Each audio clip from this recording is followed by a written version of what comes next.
So, welcome everyone to this week's episode of the Bariatric Nutrition Coach podcast. And it's another special episode when I have clients on my podcast. They are past clients, and we finish working together, and then I invite them to come on my podcast. But I've got the wonderful Alison today, a current client, and we've been working together for, you can correct me, Alison, if I'm wrong, but about 8 months, since about April. And welcome. I was very excited when you said yes to coming on the podcast because I know so many people are going to get a lot of value out of your story because you are a little bit further down the track in your bariatric journey. And I think it's going to inspire many people. So before we get into all the questions that I'm going to ask you and the discussion, I would love you to introduce yourself and share whatever you would like to share. Okay.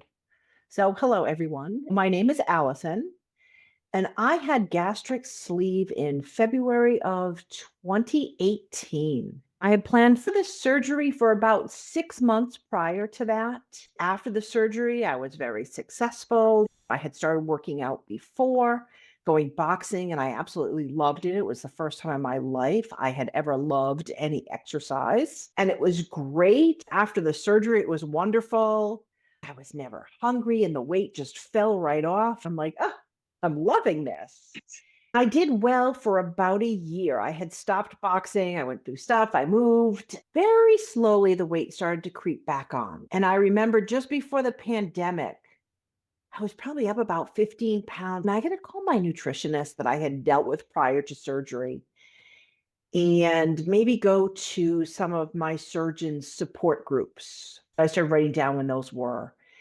And then the pandemic happened and we got locked in our houses. I was actually very lucky. I didn't put on much weight during the pandemic, the lockdown and working from home. I was able to go out for long walks, like 8-mile hikes. I did well. It was after that. And then started putting on more and more weight. I just got to a really bad place and I didn't care anymore. Food was always what gave me comfort, but then it made me upset at the same time. So I would eat to feel better, and then I would gain weight and feel horrible. So I just kind of gave up for a long time, and my weight just went up and up and up. And then I was back at my starting weight, my pre-surgery weight. And I said, this has got to stop. I can't do this anymore. I need help. I don't even know what to do. And I found Jane, and it's been wonderful because it's just my loss much slower than it was when I first had the surgery, but this is sustainable. I have techniques and tools now that I never had before. So it's been great. Yes, so thank you, Alison, for sharing that because you said two things I want to comment on. But first, I just want to say, in a nutshell, your story about the early days where you don't have that appetite and the weight comes off and that really wonderful kind of honeymoon period, I call it, and that very normal life goes on and life happens. And you were a little bit more of the unusual when you didn't gain a lot of weight in COVID because many people did. You got out and moved your body. But yeah, old habits come back. And it's a really common journey and pathway for many people. But you decided to intervene, you decided to stop and do something and get support, which is wonderful. But I also wrote down comfort and upset. You said food for you was comfort, but also led to upset. And you said it right next to each other, and it's a wonderful connection. You put that so well because I think that is a very common struggle with emotional eating. And I'll get you to share a little bit more about that. But it's that eating for emotional reasons and then to soothe yourself or whatever. And then straight away, you go into that negative place, that being shame, upset. Mhm. So, yeah, I'd love you to share a bit more about that as part of your kind of weight regain journey. Yes. So I've always been overweight my whole life, but I think like eating food always was that comfort, that solace. I like to eat. I like food. I enjoy it. And I don't want to have to curb myself ever, which is really difficult. And then I just stop caring and I eat whatever I want, whenever I want. And then, of course, now post surgery, I played the system a little bit. I learned, well, I can eat this, but and I'm full, But if I wait an hour, I can eat more. And that's what I started doing. And I couldn't believe I was doing that. Couldn't believe that I was doing that to myself.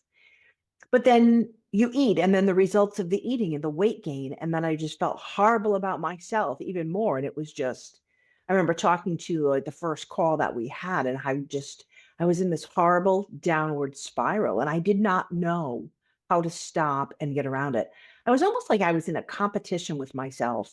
I kept seeing, like, I'd get on the scale and see the scale going up, and I'm looking at my fitness tracker and watching the weight go up and up and up on the graph. I'm like, "What are you doing? Like, trying to see how much weight you can put back on? Are you gonna try and exceed how much you were before the surgery?" So it was a really bad place, but the food would, like you said, it gives you comfort, but then it's the cause of your unhappiness as well, or the results of it. So I think a lot of people feel that way. Definitely. It's that moving, and I know you've heard this before. I don't know if other people have heard me talk about it, but going through kind of eating cycles and what drives going from restrictive eating cycles, overeating, is all those emotions, trying to maybe even in the early part of the day restrict and eat less. And you can't, you get triggered by emotions, then you overeat, you feel shame, and then you go and undereat, and that whole cycle happens. I also think of it like you're spiraling down and you don't quite know how to turn it around because these are old habits. These are eating habits and ways of eating and using food to help manage emotions that many people have been doing for years and years before their surgery. And then you get a bit of reprieve from it, but it comes back because you haven't done the work to really understand your triggers for your emotions and all of that work that we've done. So it's really common, Alison. It is so common. And it's that cycle of feeling shame, feeling bad. You want to soothe your emotions, you use food, and you don't know how to get off. It's really hard and emotional. So thank you so much for sharing that. Well, when we look at, and you've heard me talk about this and other people, we talk about all the behavior change that we want people to do after weight Mhm. loss surgery. And that's why there's all things on the social media, like people going, when people say it's the easy way out, like it's not, because we know it's not. What have been maybe the hardest adjustments in your journey so far? What have been the tough things that have come up for you? I mean, the weight regain, but anything else that you found really hard? Now, the weight regain was the worst thing for me. Losing the weight was great. I know other people sometimes have a hard time adjusting to their new bodies and how they looking in a mirror. And I was like, this is great. Like, I had no problems with that. I felt so much better about myself. Although one of the things that I also read, because I had studied up on surgery, I had done a term paper. I had to do a research paper. I was back in school. So I had researched them all. But a lot of people after surgery and losing weight go through relationship changes. And the same thing happened to me. And I think it was, I got myself into a better place and I decided that I no longer wanted to be married to my husband. So that was a big change in my life. I upended everything. So that was difficult. And I think part of it was related to feeling better about myself. And as a result of the surgery and the weight loss and just the exercise, and I was like, I'm just not going to stay in this bad relationship any longer. Like, I've worked too hard to make things better. I don't want to stick with this part of it. So that was a big change. Also, some of it was once I was single and living alone, I didn't have to hide eating anymore. I'm sure other people do the same thing. So my husband would go to sleep and I would snack on things so that I didn't have to hide anything in the house. And that just allowed me to be much freer with going overboard, which was a bad thing. But I just, like, after the surgery and keeping it off for a year, I felt great. I was wonderful. I loved it. I went on a big vacation with some friends. It was the first time I'd gotten pictures back and looked at pictures, and I wasn't like, oh, I look horrible. I was like, look how much better I look in these photos than I would have, or that I had looked in the past. I'm like, I look great. And other people probably looked at me and said that I was still overweight, but I don't care. I know what I used to look like. I thought I looked fantastic. I was down in like regular size clothes. I wasn't in plus sizes anymore. I was so happy. I was strong. So that was great. It's lovely to get to that place. obviously value of yourself and wanting to move into a happier place. Touching on relationships changing after weight loss surgery, I don't think it's talked about enough. It does get talked about to a degree, but that was a really significant change for you, Alison. Other people can have changes in relationships that aren't as significant, but dynamics with friends and family and people finding themselves and feeling more confident can be quite triggering for many people around them. Yes. That's a really great thing to be aware of. And how can you be prepared for that?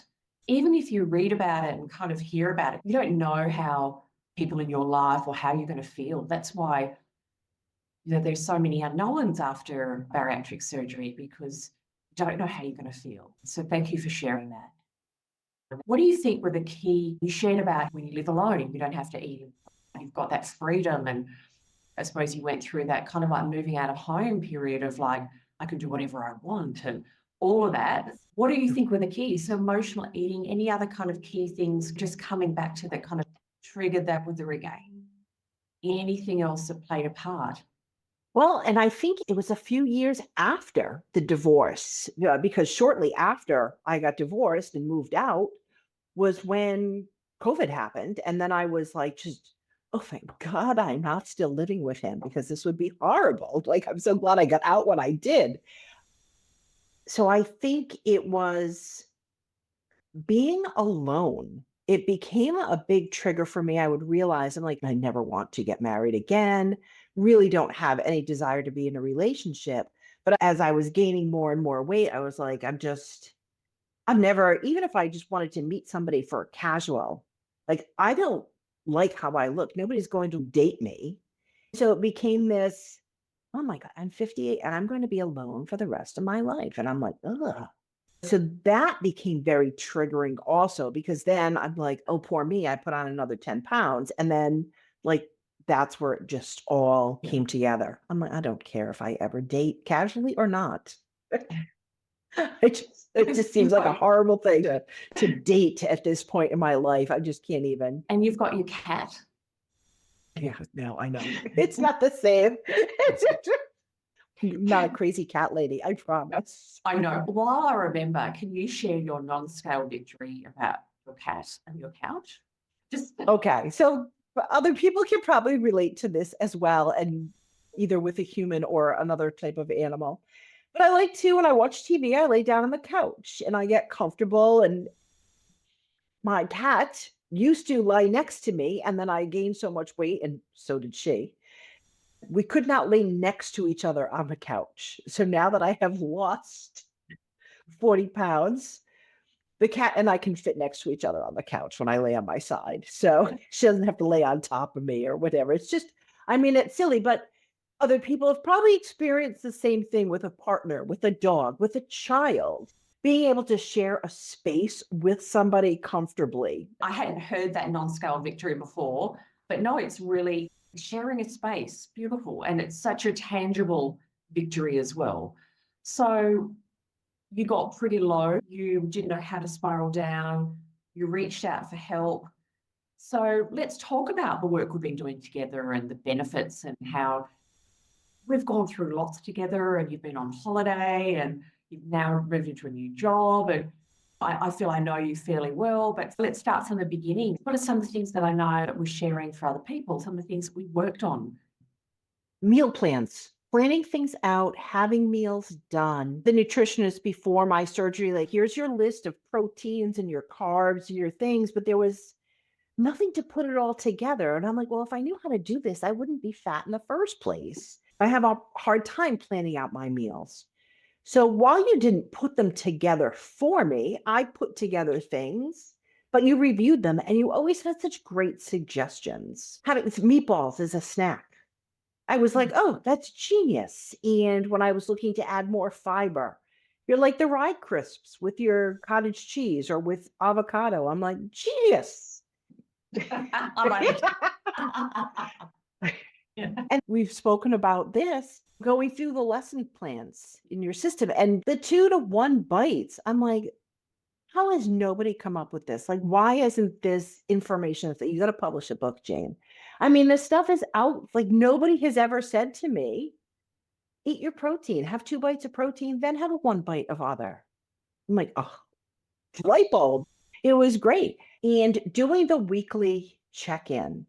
And sometimes I don't want to do it because sometimes I may not feel like I have a win.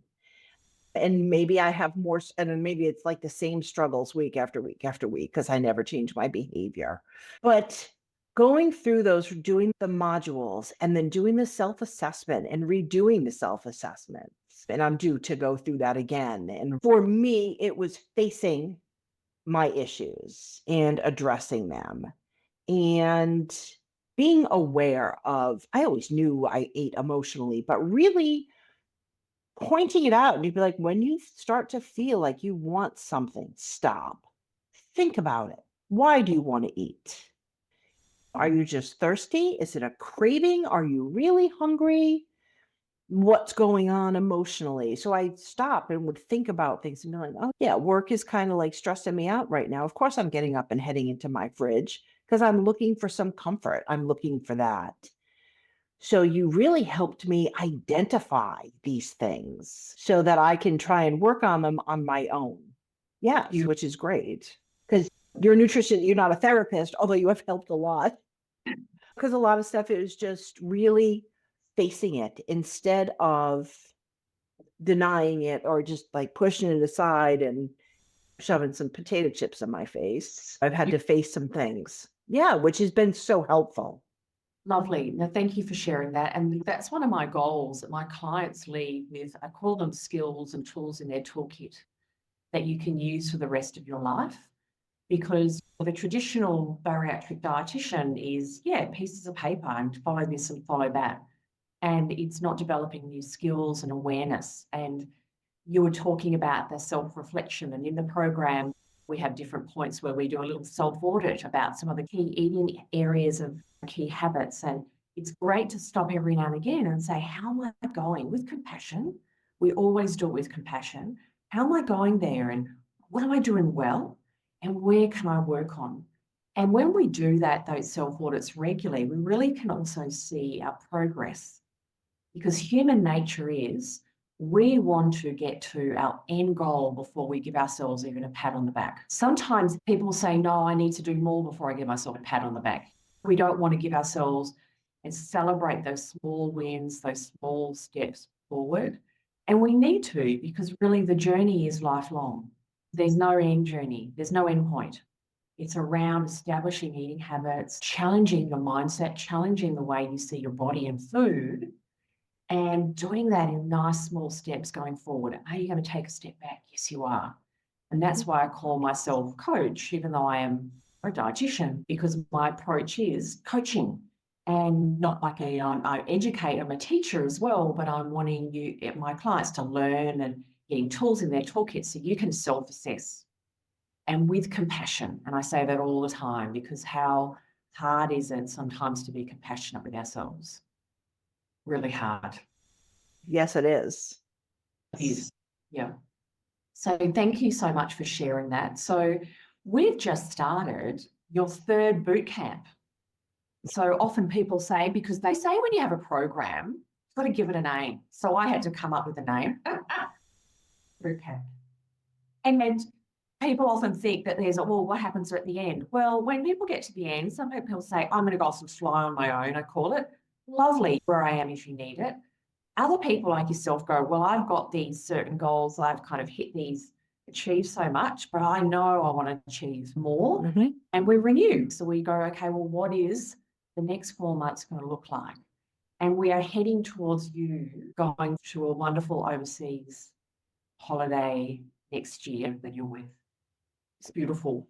So I would love to ask you, what are some of the goals or what's some of the really key things that you've achieved so far in working in the boot camp? So aside from the weight loss and also focusing though, like getting me off the scale, right? So years of being obsessed with the scale. So that was really difficult for me at first to like twice a week. You only want me to do it once a week. And I'm like, no, I can't. I got to do at least 2. Yeah. That was very difficult, but also much better. But I'll tell you, it's still that relationship with the scale, and I try to focus on the non-scale victories, but it's difficult. I got on the scale because Tuesday morning's one of the days I weigh in, and this morning, and I was like, oh, it didn't budge.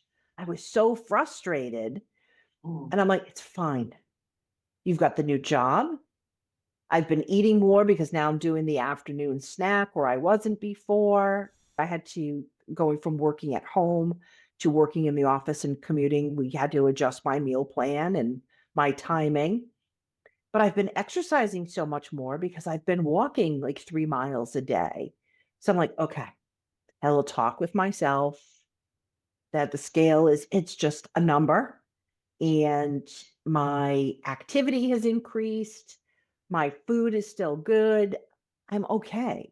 Like, it's okay that it didn't show in the scale.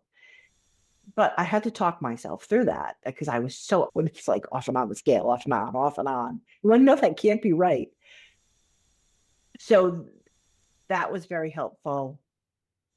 Now I've On, lost track of on that, you've lost 40 pounds 40 pounds. being in the boot camp. Beautiful. I want to say, and this is for you, but also for listeners, it is really normal for weight loss, stop and start. And we can hear it in our head, but we've got to also hear it in our heart and really get it. And I love that self-talk of you, because those old dieting of that wanting to see, we want to see a result every time we hop on. And I do, I think it surprises people when I talk about not weighing yourself so often, because we get so fixated on the scale, and the scale and weight loss is a lag measure. We want to focus more on the present, on the daily habits. And just so, Alison, when people increase their activity significantly, because you have gone from, and I don't know if we were counting steps before, but you're really like, were you 12,000 a day now? Not even. I was probably getting like 500 steps a day working Before, at home, again, sitting. Yeah, I was doing nothing. Like, I wasn't yeah, moving around much at all. Now I have to walk almost half a mile from my car to my office. It's uphill on the way in. yeah, I'm taking stairs. I work on the fourth floor, or coming in from the lower level on the fifth floor, and they're double staircases. So I try and take the stairs when I can. I'm walking at lunch. So I know that activity is also building mass with muscle, right? So my muscles are being used. And it's hard sometimes. and also what will happen when you increase your activity, because this is only the last week or so that you've changed from working from home to the office. What will happen is often you'll notice even your clothes getting a little bit looser before it registers on the scale. So I love the talk of you talking yourself kind of around and really addressing. It's kind of like there's two parts, and that old of like, oh, but the scales are everything, and if it doesn't move, then the devil and the angel on the shoulder. And so your angel needs to get louder and saying, this is, and so I love that. I talk a lot about relationship with the scales because they can have so much power. And it's very normal also for them to go up and down a bit. So if it goes up a little bit, that can trigger people into self-sabotage. We don't want to be triggered. Also, your weight doesn't change exactly from day to day. We need to get some space in between. So I think that was a wonderful example. Yeah. And looking at the non-scale victories, we want to flesh those out. And you have the scale, that was a significant thing you changed. You've had wonderful weight loss. Your protein intake has gone up significantly. One of the other things that, and you said this right from the beginning, it's what you do most often. So the nutrition plan or the meal plan when I left my surgeon was, I can never drink milk again. I can never have alcohol ever again. Certain things. And it was just very, very strict. And I was like, what do you mean I can never have a drink again? I'm like, I can have a drink if I want to have a drink. But it was a long time before I had a drink. But I like having a glass of wine. And I know it has absolutely no health benefit. It's empty calories and it's poison or whatever. But it just, sometimes I want a glass of wine. And so when I was talking to you about that, and you're like, it's what you do most. Mm. And I don't think that I had ever heard that. And I see that more on social media now. It's what you do most, try being consistent. So yeah, you're going to have days, but if you have a day where you go off plan or just throw it all away, what's your saying? Just chuck it or no. out the window. So are there days where like you lost the cat, the car breaks down, like you stub your toe, whatever, something happens, and you Yeah. just say, I'm just over this whole thing. Yes. And so that day is done and you don't stop all your progress because of one bad day or one bad meal or one bad snack. And so if I go out with my friend and we go out to dinner and I have a glass of wine or maybe two, it's fine because the next day I am back on track. And I had a night out with a friend and we had a lot of laughs. And it was like a little treat. Usually I don't have dessert, I have wine instead.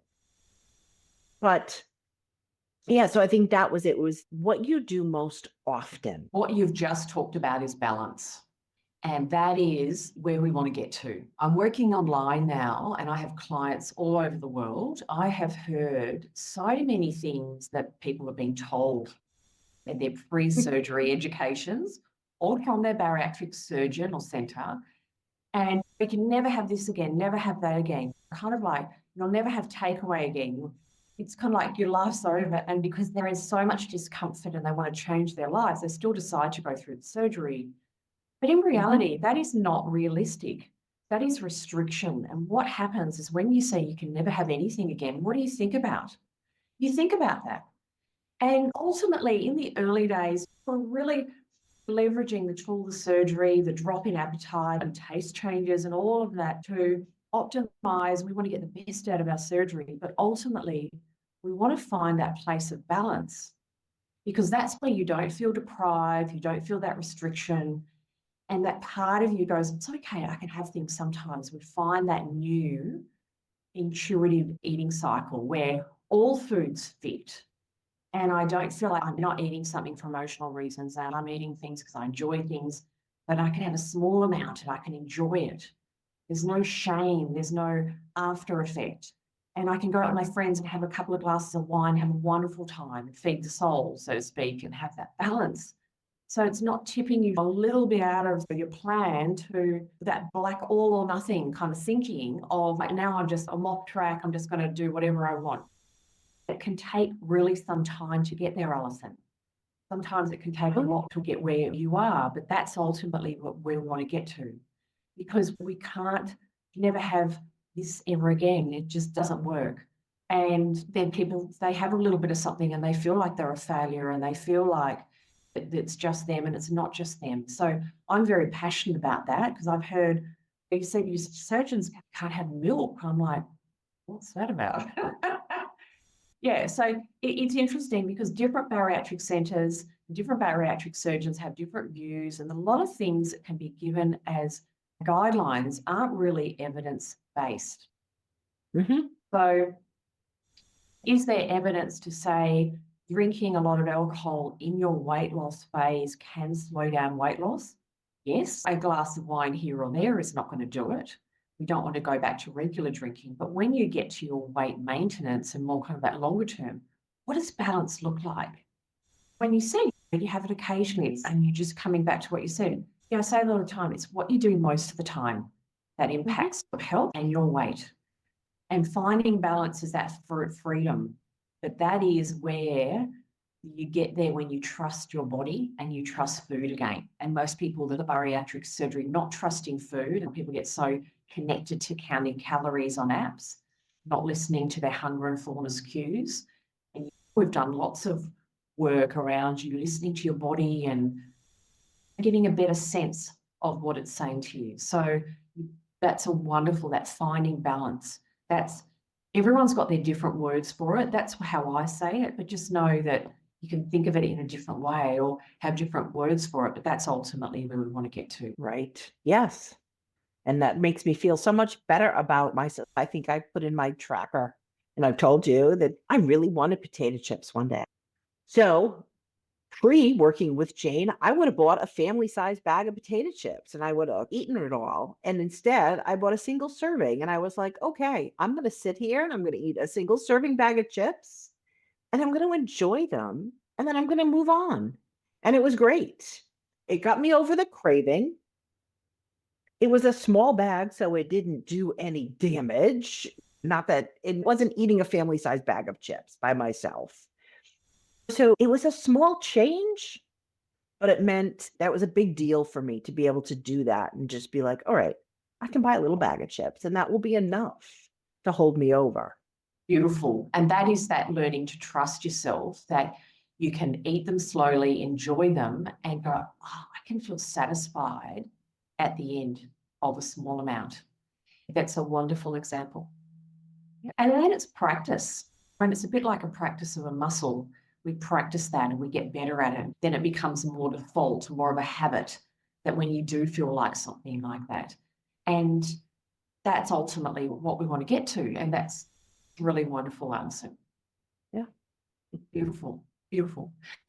Thank you so much for this wonderful chat. It's always lovely chatting to you. And if there's anything that's come up that you'd like to share to wrap up the conversation, anything else, because you've got lots of wisdom, because you've been through the ups and the downs, and you took things into your own hands to get support, turn things around.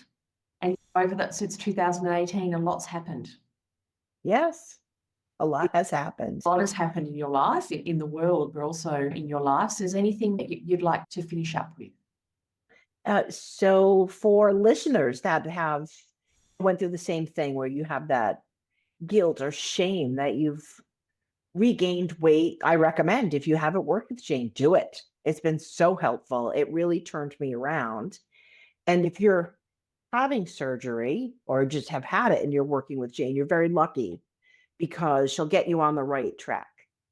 But if you find yourself starting to put some weight on, you have to stop and reevaluate then and really focus on it. Because that was the whole point of the surgery. And I was like, how do people have this surgery and go through all that and then put all that weight back on? Well, I can tell you it's very easy because you have to learn how to address your relationship with food. And it's really helped having meal plans, shopping, making out my meal list, shopping for them, preparing my food, having a snack now when I drive home from work so I don't walk in the door and head like right into the refrigerator and be like, what can I eat? So you provide some excellent, excellent tools and guidance. And I really recommend if people are listening to the podcast but haven't reached out to you yet, most definitely do it. Do it. Don't wait. Don't keep putting on more weight. Just call Jane and do it. Thanks, Alison. Thank you. And it is, that's a great point to end on. It's a lot easier to stop weight regain than lose it. So I call it being in but addressing it early and knowing that you're not alone. So often people don't go and reach out for support because they think they feel shame and disappointment themselves. And there's so much emotion attached to that weight regain.